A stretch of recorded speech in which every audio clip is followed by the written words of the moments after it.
We've got some difficult days ahead, but it really doesn't matter with me now, because I've been to the mountaintop. I don't mind.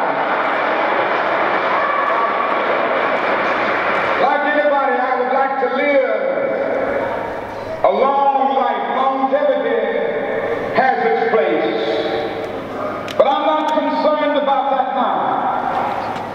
I just want to do God's will. And He's allowed me to go up to the mountain.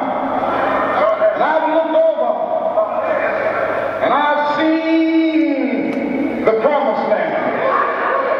I may not get there with you, but I want you to know tonight that we as a people will get to the promised land.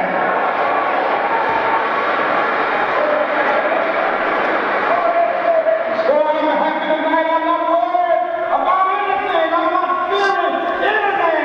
My eyes have seen the glory of the coming of the Lord. I have a dream that one day this nation will rise up and live out the true meaning of its creed. We hold these truths to be self-evident, that all men are created equal.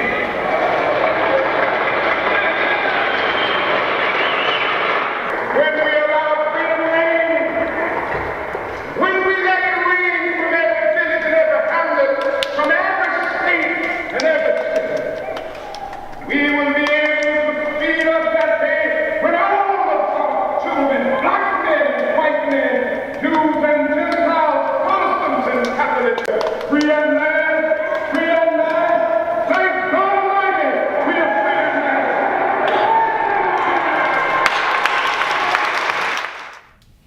I hope the audience will gain another view to Black lives, Black culture in general. Like, it's not so much black and white or what you see in movie theaters. There's a lot of culture, a lot of like history. There's more than just slavery in our history and then civil rights. We are more than activists. We are artists, we are musicians, we are poets, we are educators, and so much more than what people perceive us to be. And I hope by looking at this, they will try to figure out where parts of our piece came from. And from there, they'll learn more about the culture and identity that goes into being a Black person.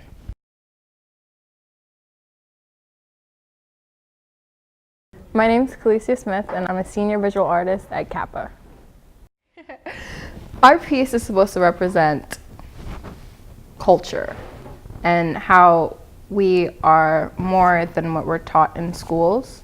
I feel like so much of Black culture is left out in schools. It's not taught to the extent to everyone that it should be. And I feel like it should be more focused not only in Philadelphia, but everywhere. Like, I hope pictures get set on Instagram and people like actually start thinking, why are these things happening? So we have a little bit of everything in our piece. I am Farouk Robinson, a senior visual artist at CAPA. The quote that we were tasked with was, "We must live together as brothers or die together as fools." This piece, obviously the first thing that people will probably see is like the flaming sword. So that sword is meant to symbolize the strength of Martin Luther King's words and the power that he had with his words. His words were his weapon, and it's like a burning sword, like burning passion. Like he had like a passion for wanting to see change and seeing like the bigotry just die, and like he was using his words kind of as a weapon to kill that off. So we did a light and dark kind of aspect to kind of go with the duality of the quote.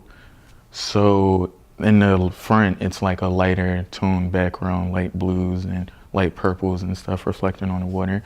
But in the back, it goes to like a kind of more ominous, darker kind of thing. But one thing that I really like about it was we did these flames that are like coming from the back, like just like floating in the air like sparks or something. And now the way that like those bright colors kind of contrasted against such like a kind of ominous thing. I don't know, it kind of was like a light within the dark kind of thing. Like it was just like, I don't know, it's like, so it's not just like just hopelessness in the back, like it's some bright kind of colors and stuff in the back as well. You know, all the movements and stuff that have been going on recently, like using your energy in a more constructive way instead of going out and like just destroying things or just, you know, harming another person, when you can just try and combat whatever hate with some love and some strong words if need be. But yeah, that's what I would like. So I'm Shala. I'm a contemporary artist and a solo muralist. With the Overbrook School for the Blind, that's magical, man. Because what's magical about it is like blind people, I learned, can see, to just see different. They see with their ears and they see what they're feeling and they touch and they have sort of this sensory perception. This one kid told me that I was wait, what did he say? He said I didn't look as old as I was. I was like, how do you know that? You know what I mean? He's like, I can tell, you know? And he was serious and he was looking at me, but he couldn't see me. But he was looking at me like he could see me, you know what I mean? So it was a magical experience, man. Okay, so what I had him do was I had him put joint compound, it's like a clay, on the side. And I told them to vision mountains and make the textures of mountains, and they did it with their hands. And I just went by and detailed it and made it come out. So that was cool. Art is my life, so maybe that you know. But making art that matters is my life, you know. I like art that touches people and makes a difference. I don't like that makes a difference word. I like art that matters, you know what I mean? That moves people forward. I think that's our job, you know. I think our job is to inspire people to move society forward, and I think we did that, you know? I think that this particular project allows to bridge the generational gap. We have students who have come together to create a bust memorializing the life of Dr. King, but also continue to carry on his legacy, which I believe is great. How authentic it is and how it has a piece of everything. Like, I feel like that his tie is a representation of a flag, and this is a representation of a document throughout history, and these are all the people who are like protesting for freedom and stuff. That's where the real message is.